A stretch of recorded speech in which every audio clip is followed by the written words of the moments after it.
Mr. Speaker, the government is making good progress across its commitments under a new decade, new approach. As the honourable gentleman will know, only yesterday we were delivering on the elections bill, the Secretary of State and I, from this dispatch box, while he was enjoying his love-in with the member for North Antrim. Speaker, very glad to welcome the Minister to the dispatch box. One of the commitments that you didn't mention there, Minister, was the commitment of this government to bring in a package of legislation around language and culture. When are you going to do it? Mr. Speaker, the commitment of the government to bring forward that package remains undimmed. I wouldn't want to today deny the honourable gentleman his anticipation and excitement by revealing exactly when, but he won't have long to wait. Shadow Minister Alex Davies-Jones. Mr. Speaker, on another important commitment on abortion, we are clear that the cycle of inaction must end and welcome the Secretary of State's determination on this. But it is a serious matter that the legal obligations are still being ignored. So would the Minister confirm the report today in The Guardian that he intends to instruct trusts to commission services? Will that require primary legislation? And when will he act? Mr. Speaker, as the honourable lady will know, the Secretary of State is leading on this, and I'm sure he'd be delighted to talk to her. Order. I would now like to point out that the British Sign Language interpretation of proceedings for both Prime Minister's questions and the budget statement from the Chancellor of the Exchequer will be able to watch on Parliament Live. I think it's important that people who do have should be able to listen about what we're providing. And I will say again that the questions and for the budget statement from the Chancellor of the Exchequer will be available to watch on Parliament Live TV. We now come to the questions to the Prime Minister. Number one is Neil Hudson. Dr. Neil Hudson. Mr. Speaker, this morning I had meetings with ministerial colleagues and others, during which my right honourable friend, the Chancellor, updated the Cabinet on how the government's plan for jobs is working, with higher wages, higher skills and rising productivity. He will make a statement to the House shortly, setting out how we will build a new age of optimism, Mr. Speaker. In addition to my duties in this House, I shall have further such meetings later today. Dr. Neil Hudson. Thank you, Mr. Speaker. I very much welcome the A66 Northern Trans-Pennine project from Penrith to Scotch Corner. This £1 billion investment will improve safety and congestion and help to level up our region, supporting jobs, essential services and tourism. But we have to get the project right. Will my right honourable friend ask his government departments for Transport, the Ministry of Defence and DEFRA to work together pragmatically and reasonably with suggested route amendments to ensure local communities such as Walcott, Musgrave and Sandford are not left blighted by these current plans? Mr. Speaker, he's right that the development that he refers to is part of an infrastructure revolution I think will transform the country, but he's also right that we should consider local feedback from stakeholders and the community when finalising the design, and so we will. Unfortunately, the Leader of the Opposition is isolating, so I'm calling Ed Miliband to ask the question on behalf of the Opposition.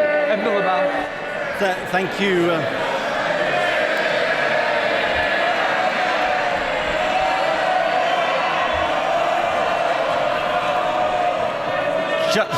Just like the old day.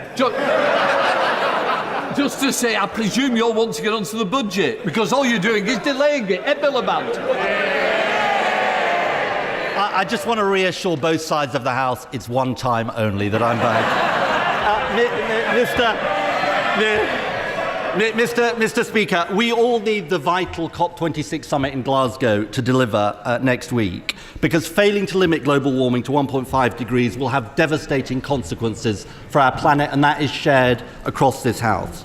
Does the Prime Minister agree that to keep that goal of 1.5 degrees alive, we need to roughly halve global emissions in this decisive decade? Well, I welcome the right honourable gentleman to his place, and indeed, I think the whole House will extend our sympathies to the Leader of the Opposition. I hope he returns soon. It is, of course, correct, Mr. Speaker, that COP26 is both unbelievably important for our planet, but also very difficult, and it's in the balance Mr. Speaker. And he's right in what he says about the need to keep 1.5 degrees alive, and that will be, and it does depend on what happens this decade. It depends on the commitments that are made. All I will say, Mr. Speaker, is that already very substantial commitments under the UK presidency designate of COP have been achieved, and we've moved from only 30% of the global economy committed to a net zero by the middle of the century to now 80%. And every day as I talk to international leaders, we hear further commitments to make those solid commitments that the world will need. Whether it is enough, Mr. Speaker, I'm afraid it is too early to say. Mr. Speaker, I applaud the efforts of the UK presidency under the President-designate Sharma, but I do want to direct the Prime Minister's attention to the issue of this decade. I'll come to net zero targets for the middle of the century in a moment, but yesterday a very important report came out from the United Nations, which he will know, the UNEP emissions gap report. And on the eve of COP, it warned that far from halving global emissions this decade, we're only on course to reduce them by about 7.5%.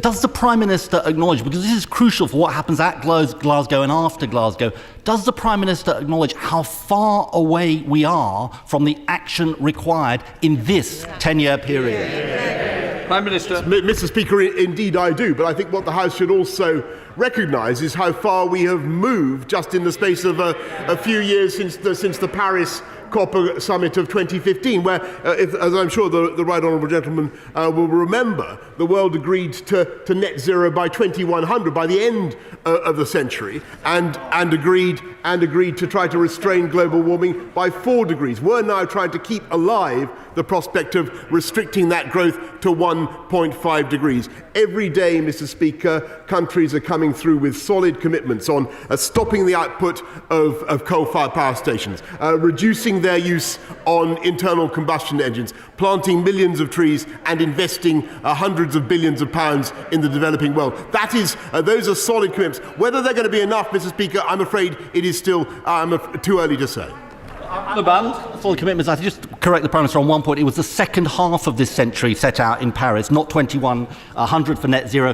But here's the problem, Prime Minister, on this question of net zero targets for the middle of the century. It's easy to make promises for 30 years' time. It's much more difficult to act now. Australia has recently announced a 2050 net zero target, but its 2030 target would head the world towards approximately 4 degrees of global warming. Can I urge him? He mustn't shift the goalposts when it comes to Glasgow. It is about the emergency we face this decade. It's about the NDCs this decade. Please keep the focus on 2030, not 2050 and beyond. The focus is certainly on 2030. We have 122 nationally determined contributions already.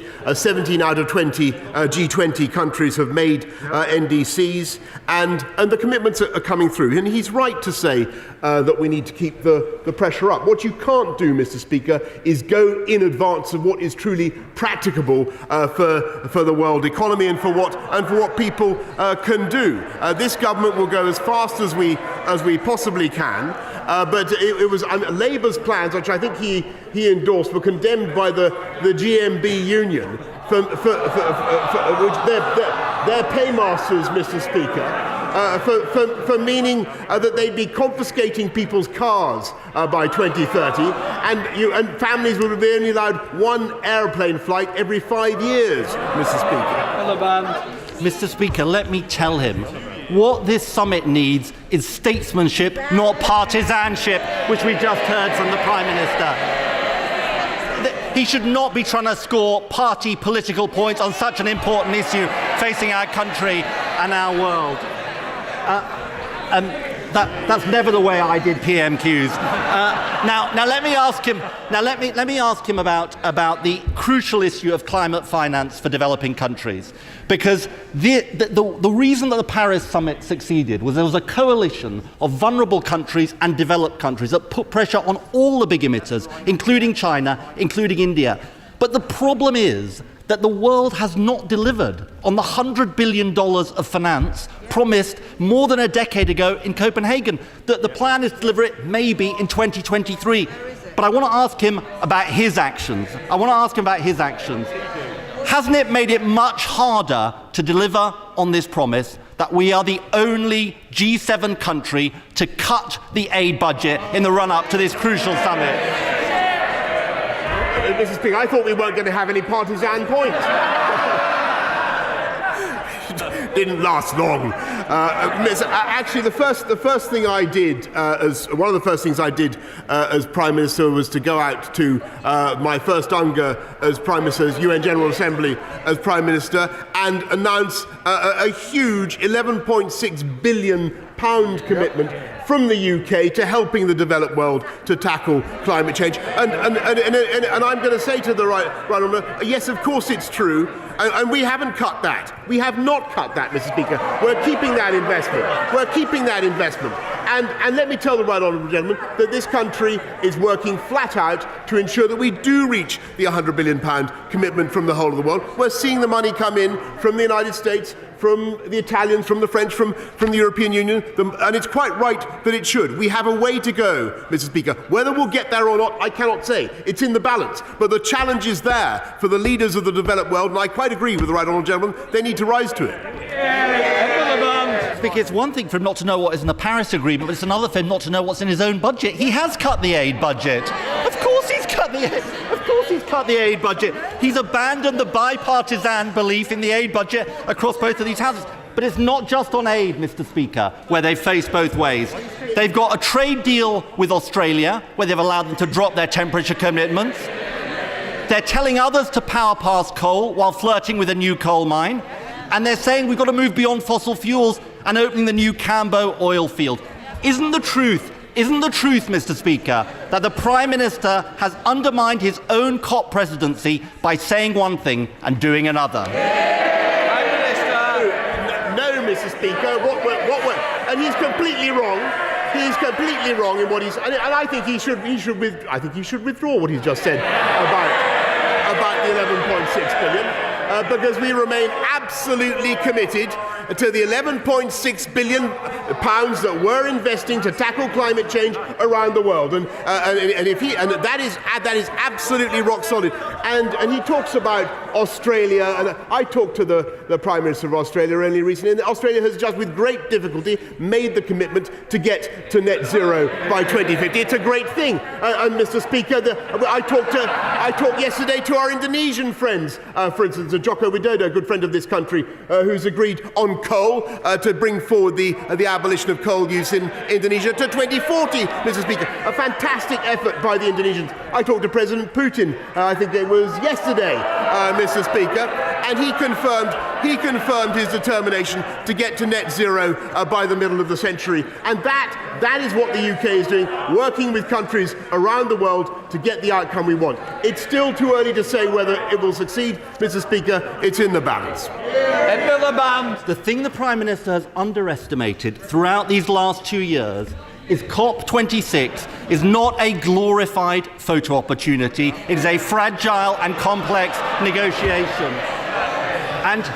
And the problem is boosterism. The Prime Minister's boosterism won't cut carbon emissions in half. Photo opportunities won't cut carbon emissions in half.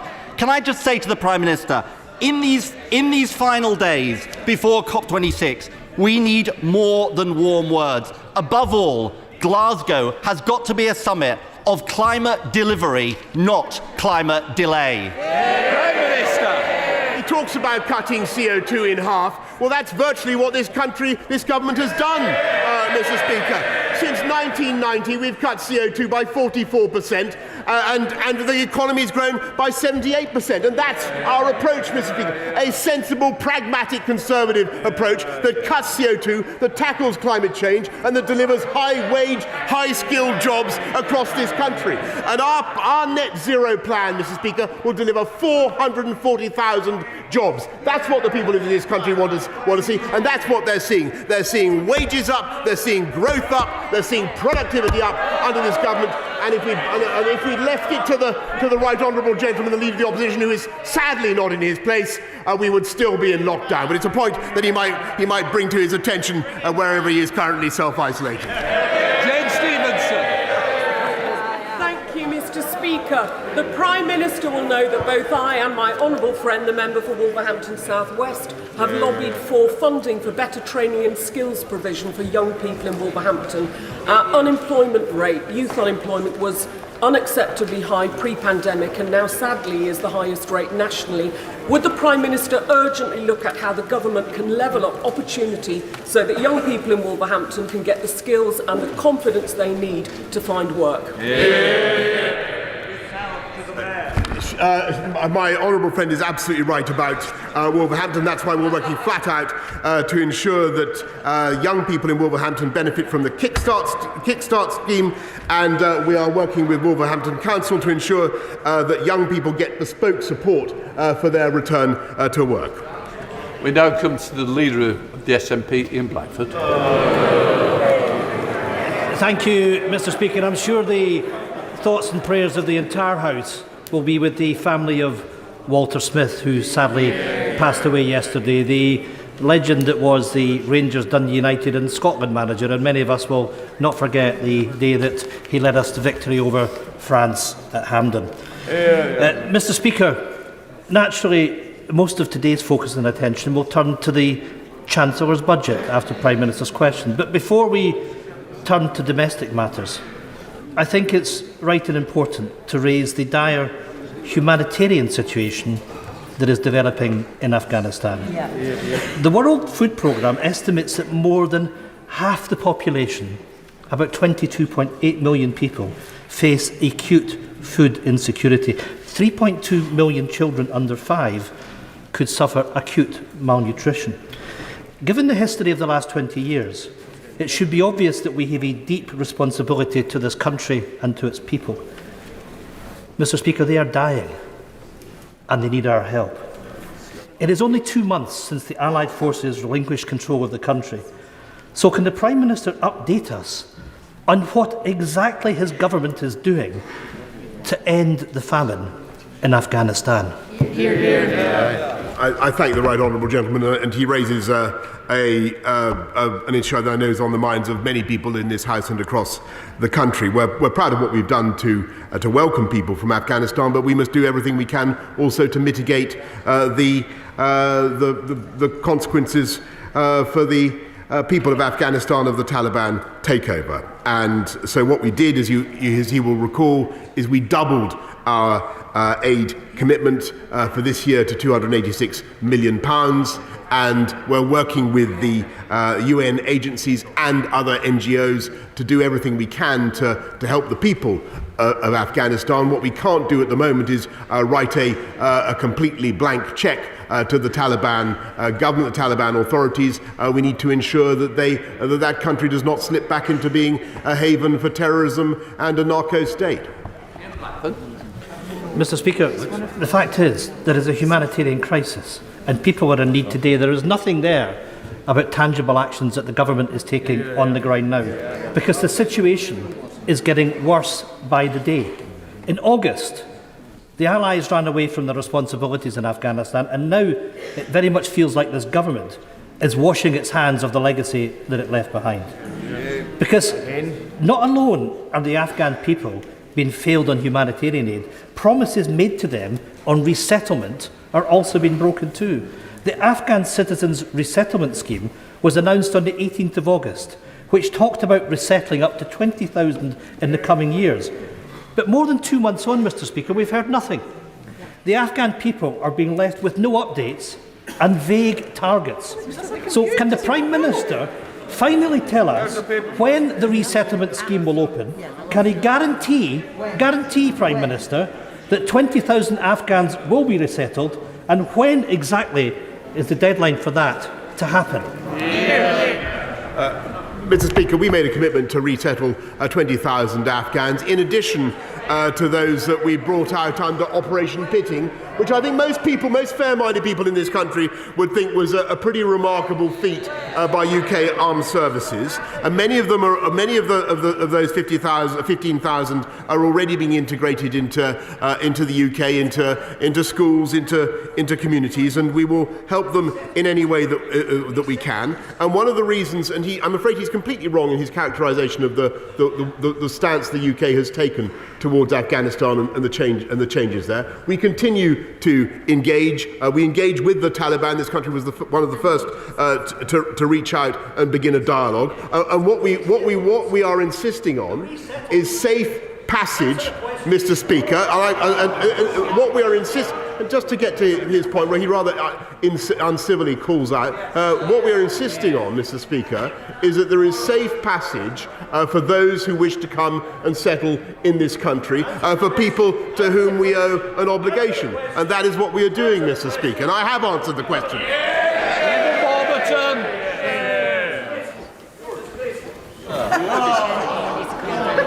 David Warburton. Okay. Thank you. As the whole House will know, today is National Cheese Toasty Day. A massive, it's a fact, a massive 4.3 billion toasties were consumed last year. They are the nation's favourite snack.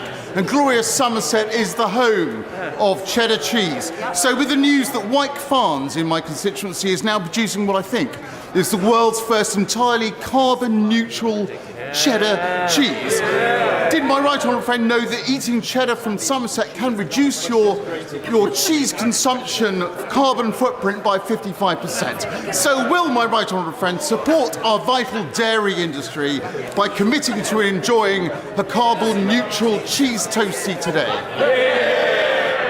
Well, Mr. Speaker, my only question is, why is it only National Cheese Toasty Day? Why isn't it International Cheese Toasty Day? And I hope very much that amongst its many achievements, the COP26 summit will bring the entire global community to a better understanding of the Wyke Farms carbon-neutral cheese toasty. So Geoffrey Donaldson. Thank you, Mr. Speaker. The Prime Minister will be aware of the harm that the Northern Ireland Protocol is doing to the political and economic stability of Northern Ireland, and the very delicate constitutional balance created by the Belfast or Good Friday Agreement. In the command paper published by the government in July, they committed to addressing these issues and recognised that the protocol is simply not sustainable. Does the Prime Minister accept that the conditions now exist to trigger Article 16 of the protocol in the event that the current negotiations with the EU fail to arrive at an acceptable outcome? So we can negotiate. The right honourable gentleman is completely right. I'm sad to say in what he says, and we're working hard to secure an agreement by negotiation, but we need to see real progress, because he knows the real life issues on the ground in Northern Ireland haven't gone away, and if we can't see progress, as we've been saying now for some months, if we can't see rapid progress in the way that we spelt out in our command paper, then I think that it's clear to everybody that the conditions for invoking Article 16 have already been met. Robin Moore. Thank you, Mr. Speaker. The Airedale Hospital in my constituency is made predominantly from aerated concrete, which is known for its structural deficiencies and is now in desperate need of a new rebuild. As the Prime Minister will be aware, the Airedale Hospital recently submitted its bid to government for a brand new carbon-neutral hospital. It is fantastic news that this Conservative government will deliver 48 new hospitals. But can I make an urgent plea to the Prime Minister that the Airedale is one of them? Well, Mr. Speaker, here with my honourable friend, we're hearing a little bit more. Indeed, the whole House will be hearing more about the spending for health in just a few moments. But I can tell him that we've received 120 applications for the biggest hospital building programme in a generation, and his application will certainly be amongst those who will get our most urgent consideration. Thank you, Mr. Speaker. This government is failing women and girls. From lack of rape prosecutions, no victims bill, to letting criminals off the hook. And now women and girls, including my own children, are being targeted with a sinister form of spiking through injections. It's always women and girls who pay the heaviest price. Now they are taking a stand today and saying enough is enough. So how many more women and girls will be hunted or excluded before the Prime Minister himself finally takes a stand?